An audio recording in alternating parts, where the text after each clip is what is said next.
Passons maintenant à la correction des deux derniers exercices de tracé de cette fiche. Donc on a à chaque fois deux transformations. Une première de centre B et d'angle moins 90. Comme c'est d'angle moins 90, c'est dans le sens des aiguilles d'une montre, donc dans ce sens. Ici, c'est un nombre positif, donc c'est sens inverse des aiguilles d'une montre. Donc si je tourne, naturellement, je vais tourner dans ce sens. Alors moi, je vais profiter simplement de mon équerre, parce que vous voyez que ici, j'ai un angle droit. Donc ça me permet de gagner un petit peu de temps. Et en fait, qu'est-ce que je peux faire? Comme je sais que je tourne avec un angle droit, je peux simplement prendre mon angle droit que je mets ici sur le sommet de ma rotation. Et donc, le premier qui est là, lui, si je vais tracer, je l'obtiens directement ici. Et en fait, ça, je peux le faire pour chacun des sommets du carré.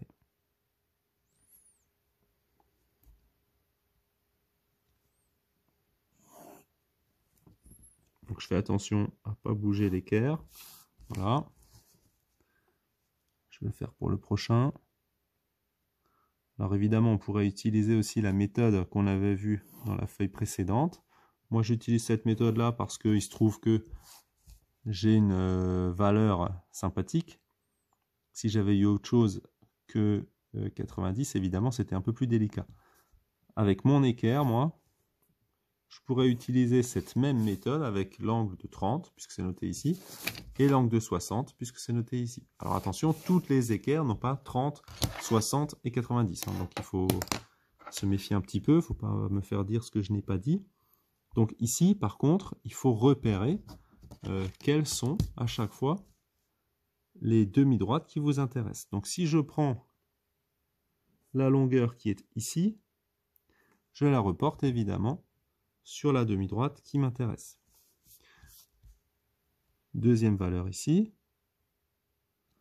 Donc je prends la longueur entre le centre et le sommet du carré, je reporte.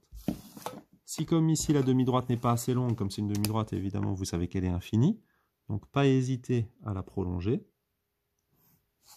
Voilà, on obtient le deuxième point.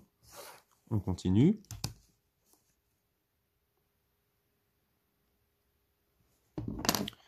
Je reporte la longueur, donc B point, que je reporte. Et enfin, donc le dernier, là il n'y a plus de mystère puisque la demi-droite elle est forcément ici. Voilà, et maintenant que vous avez les 4 points, naturellement en les reliant, vous allez obtenir votre nouvelle figure. Alors si vous avez bien fait les choses, normalement, vous devriez obtenir aussi un carré, puisque dans votre rotation, la figure elle a été tournée, mais en aucun cas, elle a été déformée. Donc ici, naturellement, si là vous avez un carré, là aussi vous avez un carré. Donc maintenant, on va passer à la dernière. Alors moi, je vais m'intéresser aux 4 sommets qui sont ici, et je ne vais même pas m'intéresser à celui-là, vous allez voir pourquoi. Tout simplement parce que je vais utiliser une astuce, c'est qu'un point d'intersection entre deux droites, quand on tourne, ça va rester le point d'intersection entre deux droites. Donc première chose, je fais tous les arcs de cercle.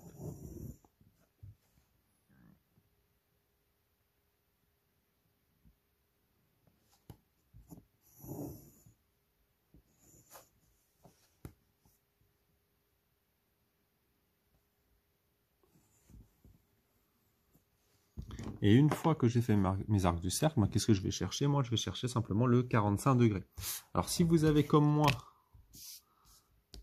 un rapporteur de ce type-là, vous voyez que finalement, vous n'avez même pas besoin de tracer la première ligne, puisqu'en fait, en positionnant ici sur le centre de la rotation et en mettant ici la ligne directrice qui traverse le point, vous pouvez chercher simplement le 0, le 45 qui vous intéresse. Donc ici, premier point, 10, 20, 30, 40, 45. Je ne bouge pas mon crayon et je repère simplement le nouveau point. Pareil, deuxième point ici. Centre du rapporteur, point. 10, 20, 30, 40, 45. Je mets mon crayon. Je positionne ma règle. Et je regarde de sorte à mettre le point sur l'arc de cercle qui m'intéresse. Si vous avez un rapporteur de ce type-là, ça fonctionne aussi. Sauf si évidemment le point est trop loin, mais sinon centre du rapporteur, point. 10, 20, 30, 40, 45. Et je regarde l'arc de cercle qui m'intéresse. Donc là, on voit que le point il est directement dessus. Et enfin, le dernier, celui-là.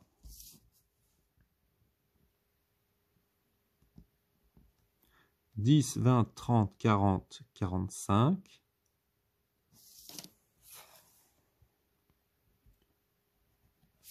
J'obtiens le point qui m'intéresse.